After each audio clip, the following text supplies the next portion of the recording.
Last week we started off this series with Jack from Water Street Mission. It was a great week together. If you have not seen or heard that message, you can find it on our website. I encourage you to revisit it. He did a great job. And this morning with us, I'm excited to welcome Dan Jurman. And Dan is with the Community Action Program. I said it, and I said I wasn't going to say partnership, previously known as the Community Action Program. And as we talk about relationship, it's exciting to see that change as well. So I invite Dan forward. I'm going to pray over him, and then it is all you. So, Lord, we just invite your Spirit to be with Dan as he speaks to us, Lord. We are excited to see what he has for us, to learn more about Community Action Partnership, but also, Lord, to see how we can be released and equipped to bring healing to poverty through those that we have relationship with. We thank you, Lord. Amen. Thank you. Good morning, everyone. It is a pleasure to be with you all on this beautiful, beautiful Sunday morning. I have two scripture readings for you today. The first is from the book of Genesis, chapter 11, verses 1 through 9. And bear with me as I struggle with my new bifocals. This could get interesting. Now the whole world had one language and a common speech. As men moved eastward, they found a plain in Shinar and settled there. They said to each other, "Come, let's make bricks and bake them thoroughly." They used brick instead of stone and tar for mortar. Then they said, "Come, let us build ourselves a city with a tower that reaches to the heavens, so that we may make a name for ourselves and not be scattered over the face of the whole earth." But the Lord came down to see the city and the tower that the men were building. The Lord said, "If as one people speaking the same language they have begun to do this, then nothing they plan to do will be impossible for them. Come, let us go down and confuse their language so they will not understand each other." So the Lord scattered them from there over all the earth, and they stopped building the city. That is why it was called Babel, because there the Lord confused the language of the whole world. From there the Lord scattered them over the face of the whole earth. Our New Testament reading today is from the book of John, chapter 5, verses 1 through 13. Sometime later, Jesus went up to Jerusalem for a feast of the Jews. Now there is in Jerusalem near the sheep gate a pool, which in Aramaic is called Bethesda, and which is surrounded by 5 covered colonnades.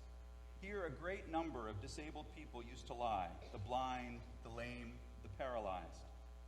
One who was there had been an invalid for 38 years. When Jesus saw him lying there and learned that he had been in this condition for a long time, he asked him, "Do you want to get well?" "Sir," the invalid replied, "I have no one to help me into the pool when the water is stirred. While I am trying to get in, someone else goes down ahead of me." Then Jesus said to him, "Get up, pick up your mat and walk." At once the man was cured. He picked up his mat and walked.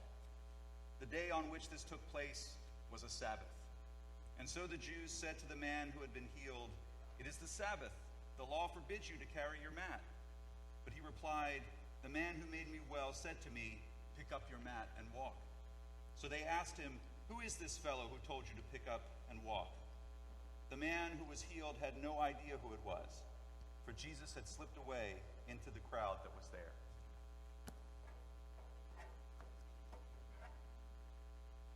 I am a man of many identities. So I am the CEO of the Community Action Partnership of Lancaster County, which is a largely government-funded organization. It started in 1966 and was part of President Lyndon Johnson's War on Poverty. We were one of 1,000 community action agencies funded by Sergeant Shriver in that year, and have been doing the work since then.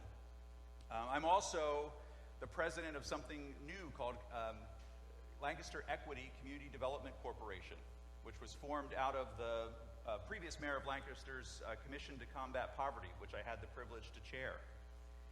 And I'm also a 2003 graduate from Lancaster Theological Seminary, where I am also an adjunct professor teaching a course on the church and social change, and also now a doctoral student working on my doctorate of ministry. And interestingly, in the church and social change, it's taught by 2 professors. One is a practitioner in social change, and the other is a theologian.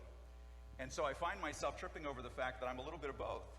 all the time. And so being asked to come and talk about the work that I do in the secular world when I also have a theological identity as at least an amateur theologian, I always find the two worlds mixing. So several years ago, I was in Tampa, Florida, and I was running a community development corporation there. So the focus was anti-poverty work. And Florida Hospital, a very large hospital chain in the state there, was working on their community health needs assessment, which every nonprofit hospital has to do under the Affordable Care Act to show what's happening, what are the health disparities in their communities, and then what are they going to do about it as a nonprofit hospital.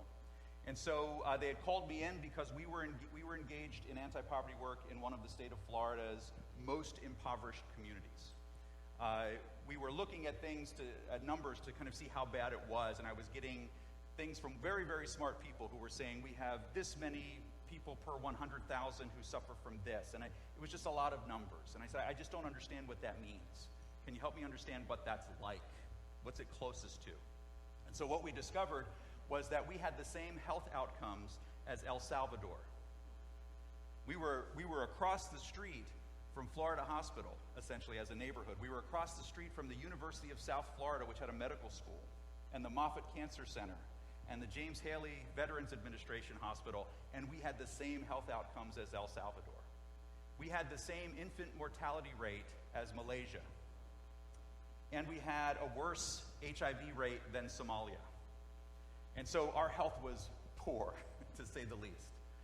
And as we worked through this data and we assisted, the hospital came to us to say, how can you help us figure out what the needs are? And so as we worked through this, I had worked at Welsh Mountain Medical and Dental Center previously in my time in Lancaster. I'd been here for about 13 years before I moved to Tampa. And then I worked at Southeast Lancaster Health Services, which is now Lancaster Health Center. I'd worked there right before moving. And so I'd seen what living in poverty does to people's health outcomes. And the neighborhood that we were serving had no clinic.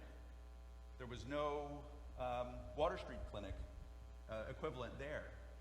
And so I looked at the hospital's emergency department data and I said, I think you could actually save money by investing in a free clinic here in this neighborhood. And we worked on it for months. I ran numbers for them. I'd been writing grants for Southeast Lancaster Health Services, so I knew how to run the budgets on things like that. I did all of the work. After about 6 months of planning, gave it to them, and they got back to me and said, we're going to work with a church in another neighborhood, and actually a wealthy neighborhood. And there are a couple of doctors there, and we're going to help them do a free clinic every other Wednesday. And I said, that won't work. That won't work. The number of barriers, leaving your impoverished neighborhood to go to a wealthy neighborhood where you don't feel welcome. What if I'm not a Christian and I'm sick? What if I don't have any transportation?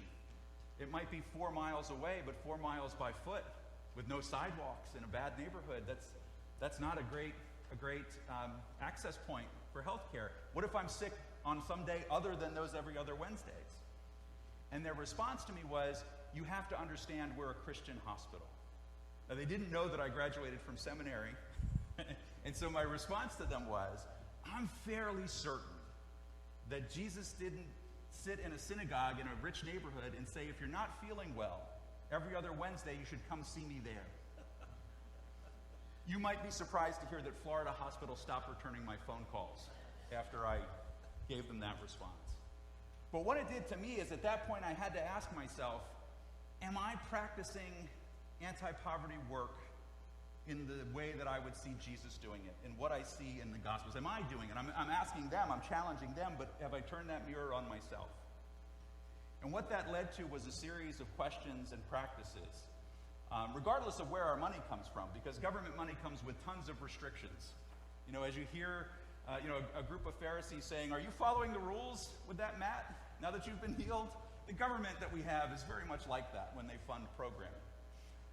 And so we wanted to see, regardless of who is funding us, are we practicing this the way that we think Jesus would be practicing this work? And so a lot of my work has been focused on that. My doctoral work, my dissertation when I finish at seminary in 2 years, God willing, is going to be focused on how our churches in Lancaster are engaging in anti-poverty work. What does that look like And maybe what should it look like if we're looking at the way that Jesus did his work? So I'm going to talk to you about that today with some very specific examples of what's happening at Community Action Partnership. We've been known for years for programs that are very high-profile government programs. So Head Start, we're in the entire county as the Head Start provider. WIC, Women, Infants, and Children. We are the provider of WIC for Lancaster County. We have Pennsylvania's first mobile WIC clinic. We opened that about 3 years ago so that we could take rural services to people where they are. So again, this idea of come to me in my neighborhood where it's convenient to me, we said that doesn't work. So we created WIC on Wheels, and it goes to where people need to be seen to receive that service. Domestic violence services, re-entry services. So we've been known for these programs and services that have been around for a while. What we started to do, though, is ask ourselves, are programs the answer? I think it was fortuitous that you used our old name, because we used to be called Community Action Program. And when I started back in 2015, I got the entire team together, which was interesting in and of itself. If you think about the Tower of Babel story, we were 285 employees who had never met each other in the same room in 50 years. And so we went to the Farm and Home Center, and we got everybody together in the same room. We forced them to sit with people they didn't know. And we said, do you realize we all have the same mission? We have different tasks. One of us might be working at Head Start, one of us might be working at WIC, but we all have the same mission, which is to eliminate poverty. And so we started talking about how do we get together? How do we start moving in the same direction, speaking in the same language? Because when you speak in the same language and start to build together, maybe everything is possible. And so we started to work a little bit differently and see our work differently. One of the things I shared with the team back on that day was we got very good at the last word of our name. We were good at implementing government programs. We were excellent at it. Poverty wasn't getting any better. Wasn't getting any better in the city, wasn't getting any better in the county. It was gradually going up year over year, 0.1%, 0.2%. Those percentage points are people, more and more people. And so we're watching it slowly climb as we continue to be great at implementing programs that are very cookie cutter. And so we had to take a look at that and say, what do those first two words in our name mean? Community and action. And maybe that third word should be partnership, if we're really going to do this. We also changed our mission statement. Our old mission statement talked a lot about self-sufficiency. And it was a lot of words. It was word soup. And nothing you could ever memorize. I still don't have it memorized. And we changed it to empowering community, driving action, and building partnership to eliminate poverty. I believe self-sufficiency is a myth. I believe we all have someone in our lives somewhere, whether that's a mentor, a parent, a coach, a grandparent, somebody who's seen potential in us and invested in us and been that person to help us as a guide along the way on whatever our journeys have been. And when I see the work of doing anti-poverty work, I think it's very similar to that. It's very similar to that. So we're going to talk to you about what that means. No significant learning happens without significant relationship. That's something I believe. I've got a little guy fishing there because we always use the cliche that if you give someone a fish, they'll eat for a day. If you teach them to fish, they'll eat for a lifetime. I hate fishing. I hate it. My grandfather loved it. If he could have stopped being a carpenter and just fished every day and been paid and paid all of his bills with that, he would have done it. Every free moment he had. And as his oldest grandson, as a man with 3 daughters, he was desperate to teach me how to fish. Desperate. And I was no good at it. I would sneak comic books along so I could read comic books instead of watching the water do nothing. And I would be so bored and sitting there. And so it happened every time. I would get my line all tangled up because I wasn't paying attention. And then he'd swap lines with me to fix my line, and I'd catch a fish on his line. It drove him crazy. And the worst was we were on a charter boat, because he took 20 years trying to teach me how to fish. We were on a charter boat when I was in my 20s, and I still tangled up my line up. He swapped with me, and I won a fish big enough to win the raffle that day. One of the biggest fish on the charter. He was so mad at me. If he didn't love me, he would have quit a long time before he did. He never gave up on me. He never gave up on me. I don't think you can teach someone to fish unless you love them, unless you're in a relationship with them. I don't think you can serve people you don't like. I don't think you can serve people you don't love. And so when we talk about teaching a person to fish, when we talk about teaching a person, as I talk with my hands, when we talk about teaching a person to fish, we use it as a cliche, as a throwaway line. It's hard to teach a person to fish, especially if they don't know that they want to, if they don't want to, if they're comfortable where they are. It's difficult. And so as we talk about relationships with people who are struggling in poverty, we have to understand that they may not want to be where we think they should be, and that we've got to meet them where they are and be in relationship with them, and that's a big piece of the work. So what we've started talking about is relationships instead of programs. And how do we build real relationships with people instead of just offering them cookie-cutter programs that might sound good to us, but that aren't actually all the pieces that they need, because people are very complex. I know I am. My doctors have been giving me the same advice. And I say doctors because I've moved to a couple different states. I've had lots of different doctors. It's almost like they've all had this conspiracy behind my back so that they could all tell me to lose weight. And they all tell me they've been telling me for years. I'm a fairly smart person. I know what being overweight is doing to my body. But changing your personal behavior is very, very difficult. It's very difficult. And if it's difficult for me, that means I also have to have grace for the fact that it might be difficult for a single mom who's living in poverty and who's been in the same pattern over and over again. And even though she knows it's bad for her, it's comfortable. She knows what it is. It's not an abstraction, and it's a little less terrifying than asking her to step off a cliff edge with us to move towards something that she's never seen before. And so grace is a big part of this work. So I'm going to talk to you about some specific things that we've done. So one of all the crazy ideas that we could have was a food truck. We decided in partnership with the Crispus Attucks Community Center to open a food truck. And actually, we got the name while we were interviewing one of the cooks. And we ended up hiring him. But he said, when you eat good food, it should feel like a family reunion. We're like, yeah, that's a great name. And it means so much when we're talking about not just a family reunion, but a reunion between a person who's lost and their community. A reunion to a circle of support, to social capital, to your faith, your spirit journey, to life, to prosperity. And so Reunion Food Truck was designed to do a couple of things. And I'll tell you right now, these have all been experiments. These are all under 3 years old. And so they could still fail. They could still fail. Like that Tower of Babel, they could all come crashing down on us. But we also think that if we want to get a different result, we're going to have to risk trying some things that may not work in order to get to something that does. And so Reunion is still kind of chugging along. Where we're starting to see growth is in our catering business. The food truck business is tough, trying to park one of these guys in a regular spot and find a good spot to make some money. But the model is fairly simple. We've connected it to Crispus Attucks feeding programs. And our thought process is, if we can have a social enterprise where people can eat good food and know that when they buy from this food truck, they're feeding another family. That's a different business model. Eventually, we'd like the food truck to get so successful that the profits from the food truck can help people who are being fed maybe get some culinary lessons, maybe get to the other side of the counter, come work on the food truck, learn how the food business works, go to a culinary school locally. So we want to create scholarships, and we want to support the feeding programs at Crispus Attucks with this food truck. And so it's actually been very busy this year. It takes a while to build a brand. Something like 9 out of 10 new businesses fail. And so we've had the ability as a nonprofit to help it through the part where a new food truck would usually go away already. And now we're starting to see it pick up. It's doing a wedding soon. We just did a couple of festivals. We've gone to some food truck places. But it's a different model. It's thinking a little bit differently, and it forces us to be in relationship with people. It forces us to maybe ask, if someone's showing up for a meal, have you ever thought about the food industry? What industry are you interested in? How can we connect you to other services? Because we know you're hungry today, and the old model was, let's just feed you and we'll see you again tomorrow.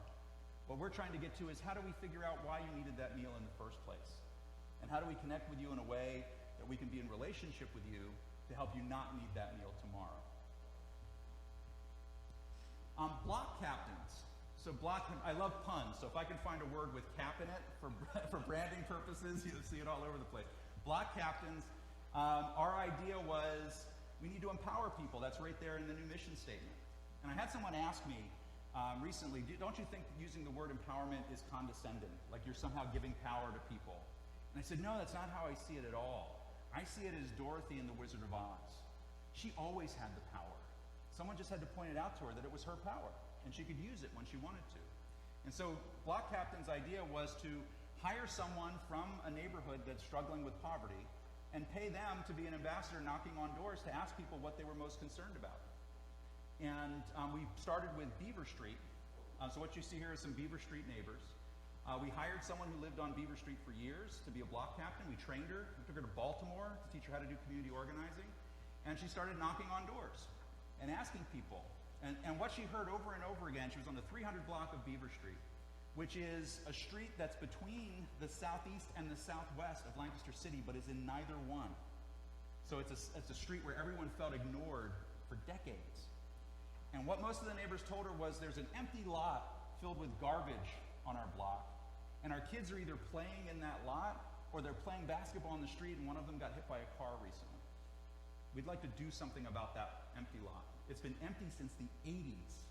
I had hair in the 80s. The 80s was a long time ago. So we held a community meeting. We said, well, let's get you all together so we can talk about what you want to do. And we had 22 people show up, which if you've ever tried to have a community meeting, this is from a single block. This is the 300 block. If you've ever tried to do a community meeting with folks who are struggling in poverty, they don't have a lot of free time. But they felt listened to, and it was so important for them, since no one had ever talked to them before, since they were between two borders, they showed up. You should note that Beaver Street block is in one of the highest poverty census tracts in the city of Lancaster. So they're feeling all the effects that we're talking about. So they showed up, 22 strong. We fed them, their children could come, and we had a robust conversation. And what they decided as a group was that empty lot should be a playground and a gathering space for our families. And so we said, okay, we better reverse engineer this to figure out how we can support you to get there. And so we said, if it's going to be a playground, we'd have to raise money to do that. If we're going to have to raise money, we're going to have to own it. Right now, the city owns it. And if we're going to get it from the city, we're probably going to have to show them that we're serious. And so the neighbors decided, well, then let's clean it up. And it was a Wednesday night. I remember very clearly, it was November 1st. And they said, let's do it this Saturday. And I went, holy cow, this Saturday. Okay, we'll have to call the city and see if they'll come take all the garbage away once we collect it, because we can't just leave it there. And then somebody asked me, are you coming? And I very clearly heard the words that she didn't say afterwards, Mr. CEO, Mr. Fancy Pants, are you going to come and clean up with us? And I said, yep, I'll be there. And so 33 people showed up that Saturday morning and pulled 40 bags, large trash bags of garbage, several mattresses, the bucket seat of a car, and several other things out of that lot. And then these neighbors who were from all over the place, people who were here from Puerto Rico, someone from Iraq, there were families there who'd lived there for 30 years. It was this mix of neighbors who'd never knew each other before this, who worked together with their children by their sides, raking and cleaning.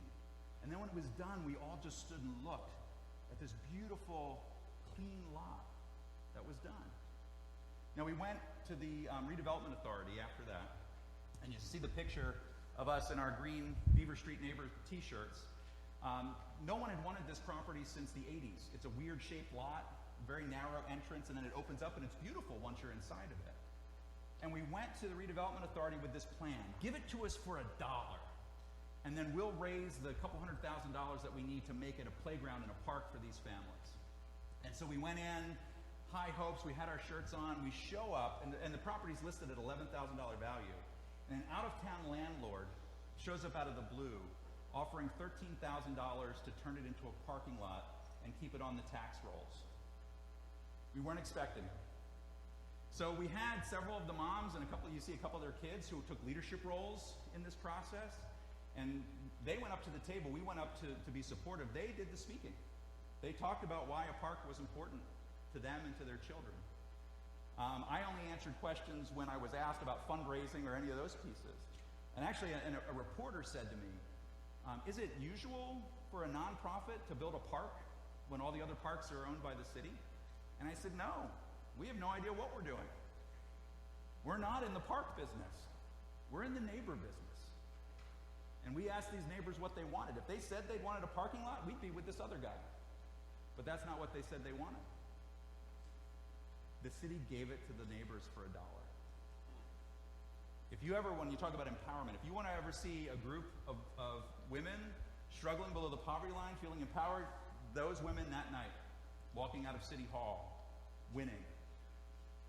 We've since raised, since that night, we've raised about $76,000 to build this park, and we're in the quiet phase of fundraising for it. And they're with us. They go through and do regular cleanups of the park. We're working on getting a trash can.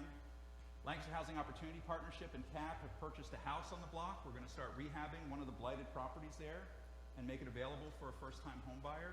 But the park is the anchor around which we're building this. Capital Construction, you see I use that CAP again. Capital Construction is a construction crew we started a couple of years ago for people who had barriers to employment. Our first hire had been in prison, had been in state prison for years, and was working for a temp agency. And he'd go someplace, he'd work there for a couple of days, they'd run his records, and they'd kick him out again. Didn't matter if he was doing a good job. He'd come in, they'd see his record, they'd send him back out. He's been with us for 2.5 years with no disciplinary issues. We're actually working on what's next for him. But we started this construction company with the idea that blighted housing is being rehabbed all over Lancaster City. Actually, we've now started working in Columbia too. And we thought, what's happening is companies are coming in and doing that work, but then the money's leaving with the contractors. We're also seeing some of the quality level isn't always the same. So some contractors were doing work that they thought people living in poverty would tolerate. And so what we said was we've got to look at a different model. And the general idea is the money for rehabilitation is actually being paid to people who live in the same community, who've been living under the poverty line and struggling. So they're learning job skills and responsibility while they're rehabbing these properties. Those properties are then being sold to first-time, low to moderate income home buyers. And so we're not gentrifying neighborhoods, we're giving opportunity for people who live in those neighborhoods to own a piece of their own community, and then to start to take responsibility for that neighborhood, that block. And then finally, the part we can't really measure is that the children who live on those blocks see people who've made mistakes, who look just like them, making their community beautiful again, so that residents of our communities can be the heroes of their own stories. And so we've been very proud of this. We actually won a national award for this through the U.S. Conference of Mayors, which allowed us to start a lead remediation team. And we've just started a facade improvement team where we're going to be launching a new apprenticeship program to try and rotate people through regularly to our construction companies in the community who are really, really desperate for more people to come to work. Navigation is probably the thing that best defines how we see relationship building and anti-poverty work. Navigation, we've got several different programs. Teen Elect works with teenage mothers who are at risk of dropping out of high school and helping them get across the finish line of graduation, and also helping them figure out larger goal plans for themselves and their lives. We Can Do It is something I was inspired by my great-grandmother, who was one of those Rosie the Riveter women in World War II. I was listening to a group of people in the community say, we don't have enough workforce development programs for women. And I was in a room of almost all women. I was one of 2 men, and I went, what do you mean? And they said, well, we have all this welding and construction and manufacturing, and we need more certified nurses' aids programs. And I kind of said, can't women do all those other things too? I mean, I'm pretty sure my great-grandmother was one of the people that helped us win World War II, welding. Those jobs also pay a whole lot of money. So if you're a single mom, you're going to make twice as much as a welder than you would as a CNA. So we started saying, well, how many women out there would like to have those jobs that we've traditionally seen as men's jobs, but we know would immediately pull them and their children out of poverty? And we've worked on a pilot. We now have 9 moms who are looking at career fields that have been traditionally male career fields. And the Community Foundation has given us a grant so that we can pay their rent or make sure their kids have shoes on their feet. The Central PA Food Bank is helping us make sure they have groceries. So if they're going to go to an 8-week welding training, they don't have to figure out how to stay alive while they're in training. And we know that the jobs are waiting for them on the other side. Lift Jobs is a pilot we just got funded for with Four Seasons Produce, where moms are going to be supported trainees 4 days a week working at Four Seasons. We're going to be helping them, again, with Central PA Food Bank and others, to make sure that their lives feel really good while they're making that trainee wage. And then every Friday, we're going to partner with organizations like Tabor, who's going to be here in a couple of weeks, and others to make sure that on those Fridays they're developing themselves. Because, as you heard earlier, money is one way we talk about poverty. I think time might be the harshest thing that happens to people in poverty.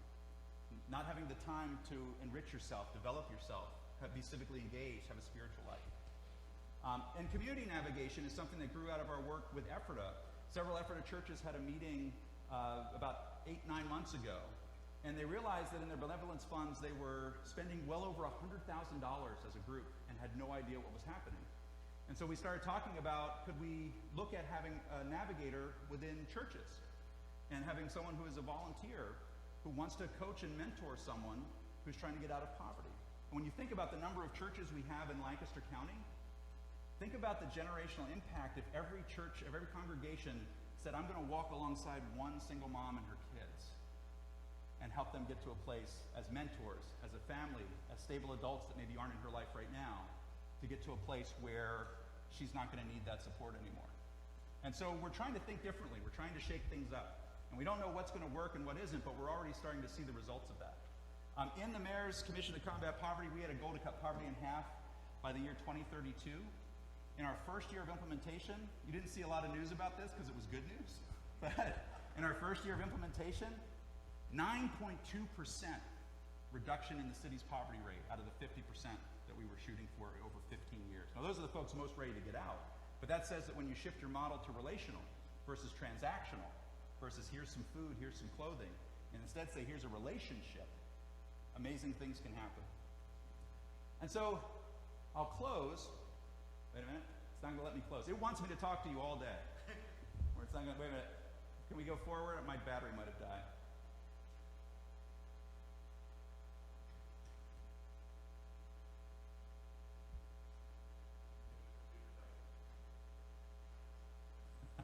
I won't need it. I'll do it without it. So let me close by saying, so what does all that boil down to? And I'm boiling a lot down to a couple of words. But when I look at how Jesus did the work, what I hear first is, do you want to be made well? Because if you don't, I don't know that I can do that for you. I can't make you want it. But do you want to be made well? And if you want to be made well, then I'm going to offer healing without condition. And after that healing's done, I'm going to offer relationship. Follow me. And maybe even in that relationship, I'm going to equip you to go out and do the same thing for someone else, to be a fisher of men, to go out and find someone else who needs to be asked, do you want to be made well? And create something through empowering people that's bigger than one person or one organization or one program. And so that's our goal. Our goal is to go where people are, ask them what they want, empower them to do that thing, not do it for them or to them, but with them. And then empower them to take that forward and be leaders themselves. And for us, that's how we see how we beat this. Because there's two different kinds of poverty. I had a student say to me in the first time I was teaching the church and social change, the poor will be with us always. Jesus said so. I don't know why we're focusing on poverty for a whole class. And my first thought was, there might be some extra pages in your gospel that you're missing. My second thought was, there's two different kinds of poverty. There's situational poverty where something bad happens to somebody, and that happens all the time. And then there's generational poverty, which is something that doesn't have to exist. And we make choices as a community as to whether or not we're going to allow that to exist. And so it's about, can we work together? Can we partner?